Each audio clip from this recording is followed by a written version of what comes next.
Some people may be surprised to know that there are a few Star Wars Expanded Universe characters out there that are G-canon. Yes, you heard me right. There are EU/Legends characters that are considered G-canon. Whether or not these characters were concept art first, created for the movies as production was going on, but appeared in the EU before the films came out, or straight up EU characters created by authors first before they made a film appearance. Before I go over a few characters that are G-canon, just what is G-canon and the hierarchy of canon itself? Before Lucasfilm did their soft canon reboot in 2014 of the official Star Wars canon, Lucasfilm maintained a canon hierarchy. G-canon was the top level tier, and according to Star Wars Insider 23, the canon that spun out directly from George Lucas consisted of the films, the novelization of the films, the screenplays, George Lucas's notes, concept arts, and the radio dramas of the movies. G-canon was not everything George Lucas had involvement in. Even if he co-wrote the screenplay of The Force Unleashed, created and was a creative consultant on TCW or the 2003 Clone Wars microseries, directed the reshoots of the Ewok films, and had writing involvement in them, or wrote the prologue to Shatterpoint. All that stuff was not considered G-canon. In the case of TCW or Underworld, had the latter been made, both were classified as T-canon. The vast majority of the expanded universe was C-canon, the comics, books, the cutscenes, and general story aspects of the video games, and oddly some of the other non-TCW TV shows. S-canon included material that didn't quite fit in continuity, but could have potentially happened, just not exactly how it was shown. And S-canon would have included material such as Splinter of the Mind's Eye, or some of the old Marvel comics, not all of them. Some of them were later promoted to C-canon, but it was also how you played the video games, the gameplay mechanics, as well as the alternate endings to the games. N-canon was stuff that was explicitly non-canon, like the Star Wars Infinity stuff such as Tag and Bink, or most of the Star Wars Tales stories like Skippy the Jedi Droid. And it's very interesting how the expanded universe, the majority of it is not listed as being under N-canon, isn't it? There are some out there that interpret the different canon tiers as representing their own separate canons and timelines. And while that's an interesting interpretation, but Leland Shee, the keeper of the holocron, confirmed that all the tiers form one single continuity when he was asked about it on the old hyperspace forums on StarWars.com. Now that I explained the hierarchy, let's get to the characters themselves. Number 1, Asajj Ventress, Chief Dark Acolyte of Count Dooku. So how is Asajj Ventress G-canon, you may ask? It's not because of her being in TCW, because remember, TCW is not G-canon. Asajj Ventress was originally created as a concept art as a new Sith apprentice for Darth Sidious in Attack of the Clones, but she was never used for the movie. So EU authors took this concept art character and used her for the micro-series and other Clone Wars multimedia project stories. And she also appeared as a villain in the 2008 Clone Wars movie and cartoon as well, despite not making it into a G-canon movie like Attack of the Clones. Because concept art and notes for the movies are G-canon, therefore, Asajj Ventress is a G-canon character. Number 2. Everyone remembers Ayla Sakura as being the beautiful fan favorite, blue midriff-bearing Twilight Jedi from the Geonosis battle in Attack of the Clones, and her death in the Order 66 sequence on Felucia. But she was not originally from the movies at all. Ayla Sakura first appeared in the early Star Wars Republic comics as the Padawan of Jedi Knight Quinlan Vos. We do know for a fact that George Lucas read the Star Wars comics, so he would have seen Ayla Sakura in them. He liked Ayla so much that he included her in the movies as a background character on Geonosis in the Pentranaki Arena, and she was also depicted with her tragic fall on Felucia as her troops cut her down during the Order 66 sequence in Revenge of the Sith. Given she was an EU character first, therefore she is an EU character that is G-canon. Number 3, Rodian Senator Anaconda Farr.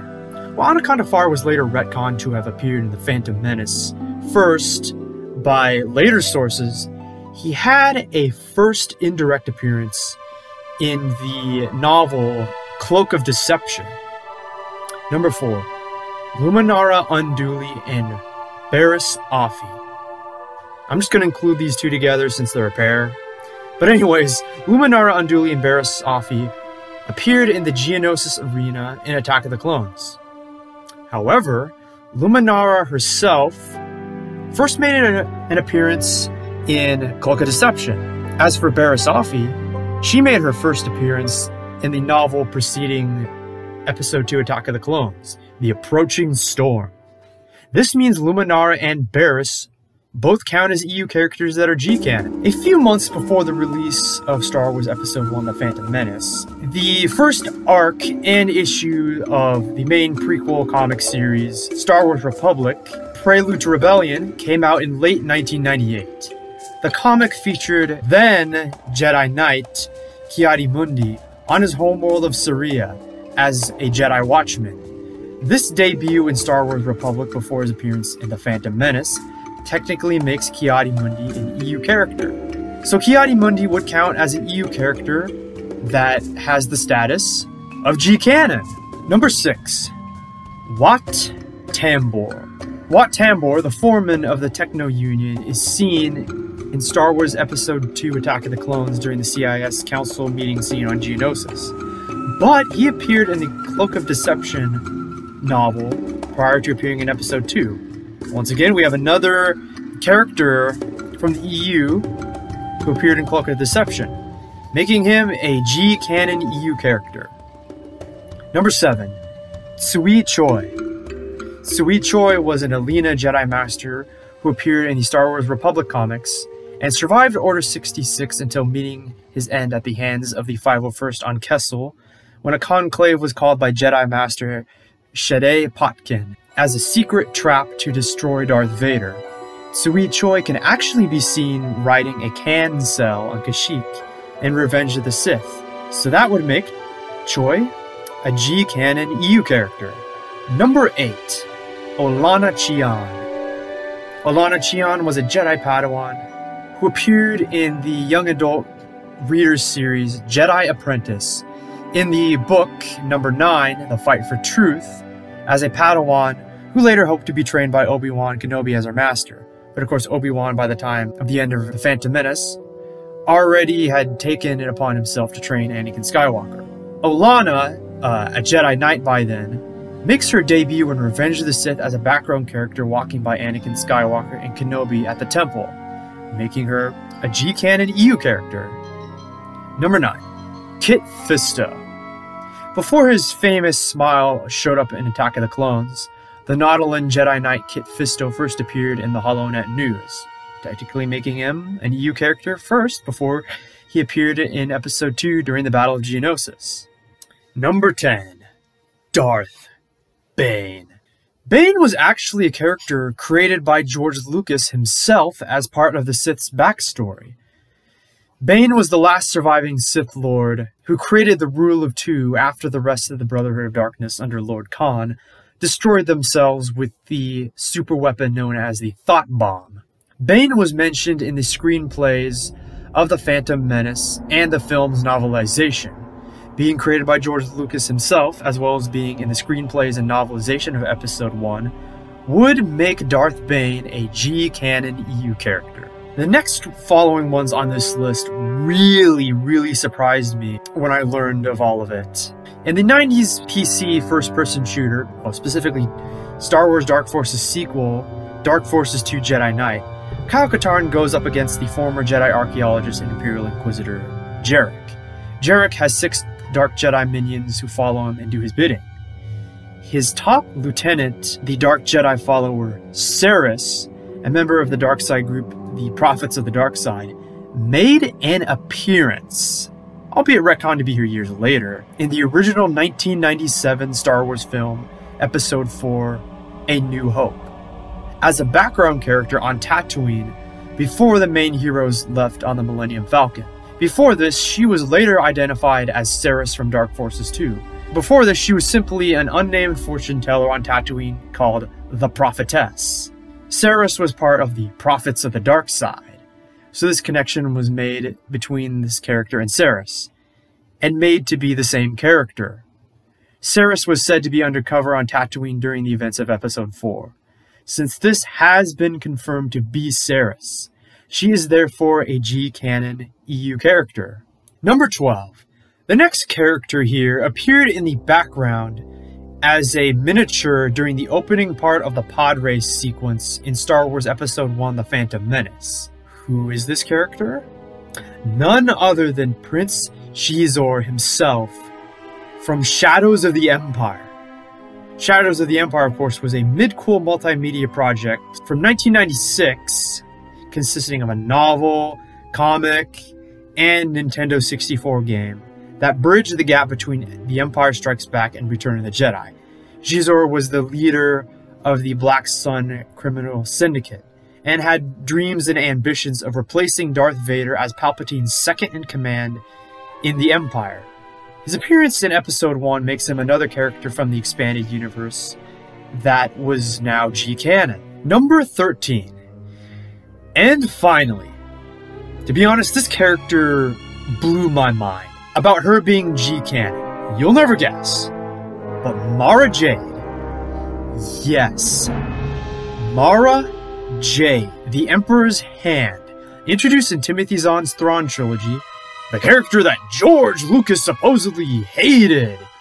Even though he doesn't hate Mara Jade at all, that is a myth that has been debunked. Link to the video in the description. Is a G-canon character. Is your mind blown? Mine certainly was when I learned this. So how exactly is Mara Jade a G-canon character? In the official audio drama version of Return of the Jedi from 1996, Mara Jade made her appearance working undercover as the dancer Erica, in a mission to take out Luke Skywalker in Jabba's palace. To this madness tonight. Oh, hey, watch where you're stepping. I'm terribly sorry, ma'am. All this boisterous behavior has quite upset my equilibrium. Oh, I see you are a dancing girl. I had no idea Jabba employed quite so many. I'm his latest acquisition. I've heard the girls make a lot of money dancing here. At least the ones that survive till payday. Well, I hope your salary is more generous than your costume, Miss... You can call me Arica. Oh, and I am C-3PO, human-cyborg relations. I saw the show you and that R2 unit put on. You used to belong to someone named Skywalker? Indeed. And I'm sure there's been a grave mistake. Master Luke would never abandon us to this den of thieves. At least, I hope not. So you think Skywalker really will come for you? Oh, now what? Jabba's calling on one of his dancers. That's Ula. If you've never seen a Twi'lek female dance, you're in for a treat. Yes, she's quite flexible. She's Jabba's current favorite. I suppose that must be why he keeps her chained to his throne. Won't last. There's one dance she won't do for Jabba no matter how much he pays her. Oh my! He's dragging her towards him by the chain. She won't have much choice now, I'm afraid. She's putting up a good fight. From what I know of Jabba, he won't tolerate that for long. Oh, he's activated some sort of trapdoor. That poor creature is falling in. Oh, is that a rancor? Oh, how horrible! Won't somebody help her, Attica? Well, Attica? Where has she got to? No, I can't look. Remember, the radio dramas are described as spinning directly from Lucas in Star Wars Insider 23. So therefore, technically, Mara Jade is a G-canon character. And it's really funny to think that Mara Jade technically has higher canon status than a character like Ahsoka Tano. And not trying to bash Ahsoka or anything, you know, who despite being co-created by Lucas and Filoni, is only T-canon. I really hope you enjoyed this informative video about expanded universe characters that were G-canon prior to 2014 and the Disney acquisition of Lucasfilm, under the old canon system used by Lucasfilm. If there are characters I glossed over that would count as G-canon, let me know if I missed any. And comment below on it. Like, subscribe, and I'll see you in the next video.